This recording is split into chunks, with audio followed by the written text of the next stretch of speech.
Luke said the left yesterday, I read your tweet, despicably cruel, heartless and abusive, the least kind people on earth. You did not say that when Donald Trump said the same thing to Mueller and Ryder. Actually, I checked. I have regularly criticised him. I checked. You said take away his phone. I have regularly criticised him. I have regularly called him out when he does that. You did I didn't not call like him him doing it heartless with and John abusive. McCain or Colin But you didn't Powell. call him despicable. Piers Morgan Ryan. thought he had the I perfect moment to put Mehdi Hasan on the spot.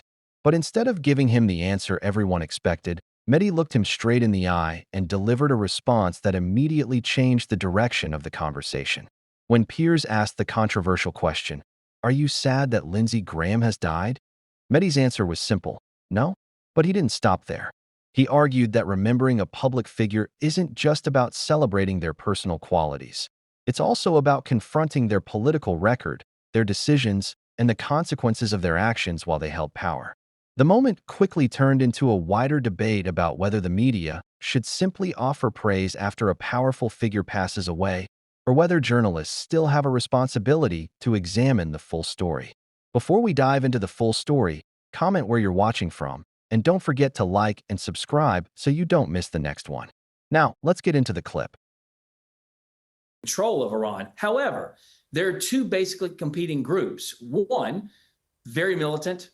I'm going to use the word old school to define, use the words old school to define them. They're the ones who really want to continue down the path of death and destruction, stated goals of killing Americans, killing Jews, etc., versus ones who may be a little bit more moderate. And I guarantee you this administration has spoken to both factions in both groups. It appears that when we do move toward a memorandum of understanding, it's because we've had conversations with those who tend to be a little bit more sensible and maybe care about the well-being of their own people. And then, of course, those who don't, who have killed many tens of thousands of their own people, tend to take control by striking targets, killing civilians, and then Donald Trump has to change.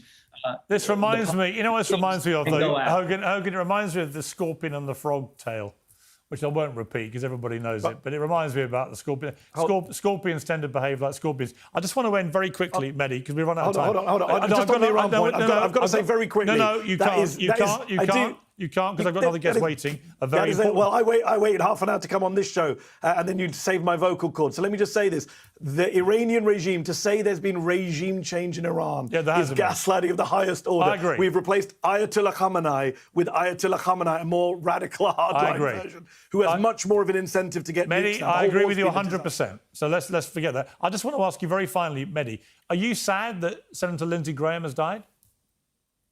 No, I'm not sad. I'm not celebrating it either, as you suggested in your introduction. I think it's a bit of a straw man to say everyone's celebrating his death. I think as journalists, Piers, you and I, we hold power accountable. We speak truth to power. I'm not of the school that says when a politician dies, a public figure dies, we treat them like a private figure and just shut up. I don't think journalism should turn into hagiography. At Zeteo, for example, we published a list of what Graham said and did. We just let the facts speak for themselves. He was a man who said awful things, genocidal things, racist things, and we put that on the record for people to see. That doesn't mean he didn't also do, I'm sure, good things in Congress as well, but overwhelmingly he argued for wars, including this Iran war that outlives him, that killed 100 schoolgirls on day one of the war. He argued for the Iraq war that you and I opposed, that killed over 1 million people. He never met a Middle East country he didn't want to invade, and I think that's how we should remember him. We should remember the full record. The problem is when powerful people die, people in our media, especially mainstream corporate media, want to just do hagiography and say, what a wonderful person they were. Weren't they lovely? And I'm sure many of those powerful people were lovely and they have families who love them. But as journalists, our job is to say, here's what they did, here's the truth about their life and record, here's an accurate obituary. And with Lindsey Graham, the man has a ton of blood on his hands, and we shouldn't just forget that. No one's asking anyone to forget the record of politicians, but I do think in the immediate aftermath of public figures dying, unless they're genocidal maniacs like, Hitler or Mao or Stalin, Hogan, there should be a modicum of respect for the death of a human being. And my issue with this, it doesn't just relate to the left. Tell that to Donald Trump. Well, I was going to make the point. I mean, Hogan, I presume you would be appalled by the reaction from many on the left to Lindsey Graham's death, as I have been. There aren't many on the but left. But of course, there are many, actually. I've seen so much of it online. And it's honestly, Joe Biden, Mehdi, Kamala Harris, honestly, every prominent Democrat it is disgusting. It was after Charlie Kirk got murdered. It is disgusting. However, you didn't call Donald Trump disgusting, Piers. You didn't call Donald Trump disgusting let me do my when job he said it about Rob Reiner. If you let me host my own show, I was about to let me speak at equal amount of time, I will. Ask Hogan Gidley if, given that we should all be able to condemn the reaction of the left to the death of Lindsey Graham and to Charlie Kirk and others on the right, would you also condemn the way that Donald Trump has talked about Robert Mueller, Rob Reiner, and others that he doesn't like who die when he trashes them in public quite quickly? Because I never like him doing that. I always think it's wrong, particularly given he's the president of the United States.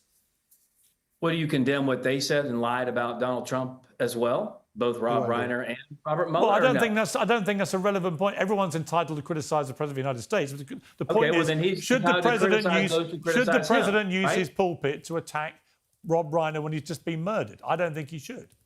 Those people have attacked him. He responded in kind. Listen, I was executive director of the South Carolina Republican Party in Lindsey Graham's era. I've known the man for a long time.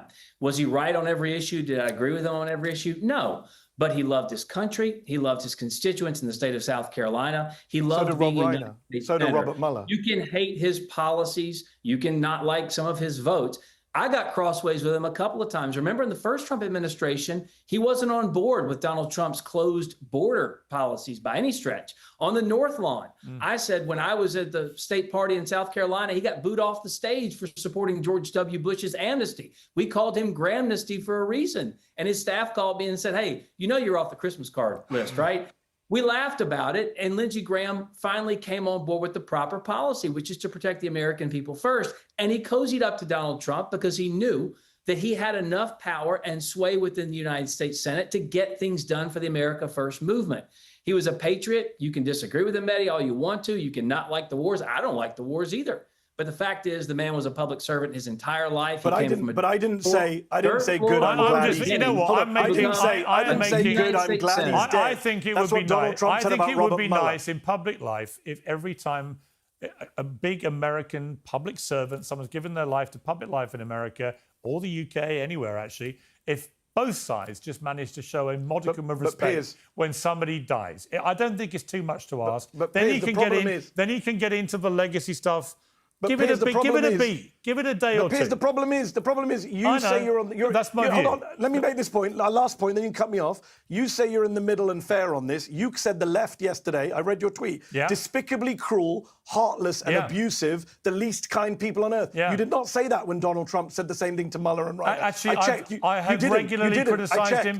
I checked. You said take away his phone. I have regularly criticised him. I have regularly called him out when he does that. I didn't like him doing it with John McCain or Colin Powell. But you didn't call him despicably cruel. Reiner. No, I do think it's despicable.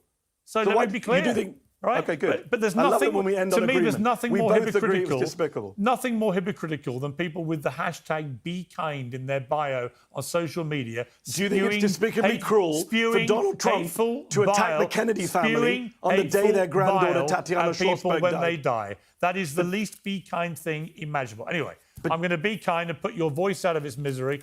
Thank you, Mehdi. Always good to have you. And Hogan, I always appreciate you coming on too. So thank you. What makes this exchange even more interesting is that Mehdi Hasan wasn't celebrating Lindsey Graham's death. That's the point that often gets lost in the outrage. He wasn't cheering. He wasn't mocking the situation. He was doing what he believes journalists are supposed to do: examine the record of someone who held enormous political influence. And that's where the disagreement with Piers Morgan really comes in. Piers tried to position the conversation around respect and civility, but Mehdi pushed back by arguing that respect should not mean rewriting history or ignoring the decisions made by powerful figures while they were alive. He pointed to Lindsey Graham's long political record, especially his support for military interventions and foreign policy decisions. When Mehdi said Graham had never met a Middle East country he didn't want to invade, his argument was that this wasn't simply an insult. It was a criticism based on years of public statements and positions. The bigger issue Mehdi raised was what he sees as a double standard in political coverage. When certain figures on the right criticize their opponents, they are often praised for being honest or tough. But when critics on the left highlight the actions of conservative politicians, they are accused of being disrespectful. And that is why Mehdi turned the focus back on Piers Morgan's own past comments, arguing that the same standards should apply to everyone, whether they are on the left or the right. The debate wasn't just about Lindsey Graham. It became a larger argument about accountability, media consistency, and whether powerful people should be judged by their entire record. Don't forget to like, subscribe, and share so you won't miss the next video.